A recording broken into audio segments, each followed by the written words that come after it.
बाबा खूप बोर होतंय, काहीतरी नवीन फ्रेश ऑर्डर करा ना. माझ्याकडे एक सरप्राईज आहे. स्वाद गोकुळचा आस्वाद परंपरेचा गोडवा नात्याचा गारवा आनंदाचा गोकुळ आईस्क्रीम सोबती प्रत्येक क्षणाचा गोकुळ आईस्क्रीम.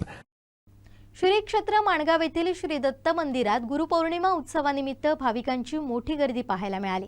विधिवत मंत्रोच्चारात श्रींचा अभिषेक, महापूजा, आरतीसह विविध धार्मिक सांस्कृतिक कार्यक्रम पार पडले. यावेळी भाविकांनी दर्शनासाठी मोठी गर्दी केली होती.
नमस्कार. श्री गुरुदेव दत्त. मी सौदर्शना चिकोडीकर. स्वराली स्वर समूह इंदोर राजेंद्रनगर. आम्ही इंदोरहून आलेलो आहे आणि आमचा इथे भजनाचा कार्यक्रम सद्गुरू महाराजांच्या चरणी आम्ही सेवा द्यायला आलेलो आहे आणि आम्हाला खूप आनंद होऊन राहिला आहे की आज आम्ही या क्षणी गुरुपौर्णिमेच्या दिवशी इथे इतक्या लांब म्हणजे जवळपास 20 तासाचा प्रवास करून आम्ही सगळ्याजणी इथे आलेलो आहे. आम्ही मागच्या वर्षी गुरुपौर्णिमा महाराजांच्या समाधीस्थानी गरुडेश्वर इथे साजरी केली होती आणि आज आम्ही इथे साजरी करतो आहे. म्हणजे शब्दात आनंदाचा आमचा खूप आनंद येतो. खूप आनंद आहे. एकंदरीत इथलं वातावरण तुम्हाला कसं काय वाटलं आणि तुम्ही इतर भाविक भक्तगणांना काय सांगू इच्छिता? इथलं वातावरण तर फारच प्रतिम आहे. म्हणजे कोकण आणि इथले लोक आम्हाला फार आवडले आणि खूपच छान आहे. आम्ही दरवर्षी येत राहतो कोकणात, पण इथे आम्ही पहिल्यांदा आलेलो आहे आणि भाविक भक्तांना हीच विनंती आहे की सद्गुरूच्या भेटीला नक्की या, एकदा तरी नक्की या. शांतता आणि इथला अनुभव नक्कीच घ्यावा. सगळ्यांनी ज्यांना येता आलं इथे त्यांनी नक्की येऊन आणि इथला सद्गुरूंचा अनुभव नक्कीच घ्यावा गुरुचरणी. नमस्कार. मी डॉक्टर मनाली केतकर. मी पुण्याहून इथे आलेली आहे. माणगाव या अतिशय जागृत दत्त महाराजांच्या स्थानी. टेंबेस्वामी महाराजांचं हे जन्मस्थान आहे आणि गेले अनेक वर्ष मी नित्यनेमाने दर महिन्याला मी माणगावला येत असते. टेंबेस्वामी महाराज हे आमचे पिढीजात गुरु आहेत आणि आज गुरुपौर्णिमेचा इतका मोठा योग आहे की आज आम्ही या ठिकाणी दत्तयाग पण करतो आहे. माणगाव देवस्थानच्या मंदिरामध्ये हा दत्तयाग होतो आहे. आज गुरुपौर्णिमेला गुरुतत्व हे खूप मोठं असतं, मोठ्या प्रमाणावरती असतं आणि आध्यात्मिक बैठक आमच्याकडे असल्याकारणाने जे संस्कार झाले लहानपणापासून त्याच्यात आम्ही हे ऐकत आलो की गुरुपौर्णिमेच्या दिवशी गुरुतत्व जास्त असल्याकारणामुळे आपण जे काही आध्यात्मिक करतो त्याचं 1000 पटीने आपल्याला पुण्य त्या ठिकाणी मिळत असतं आणि खूप सुंदर आणि जागृत हे स्थान आहे. खूप छान मस्त पाऊस बाहेर पडतो आहे. अतिशय छान इथलं वातावरण आहे. अतिशय प्रसन्न, शांत, कुठलीही ॲक्च्युली धावपळ कुणाचीही नाही आहे आणि मला असं वाटतं की सगळ्यांनी आज गुरुपौर्णिमेच्या दिवशी माणगावचं जे दर्शन आहे टेंबेस्वामी महाराजांचं आणि दत्तमूर्ती इतकी लोभस आहे की बघताना डोळ्यामध्ये पाणी येतं की किती सुंदर असावं आणि किती ॲक्च्युली प्रसन्न आपल्याला ह्या ठिकाणी वाटू शकतं. 2 मिनटं जरी तुम्ही मंदिराच्या समोर उभे राहिलात मूर्तीच्या समोर तरी असं वाटतं की अरे हलूच नाही इथून.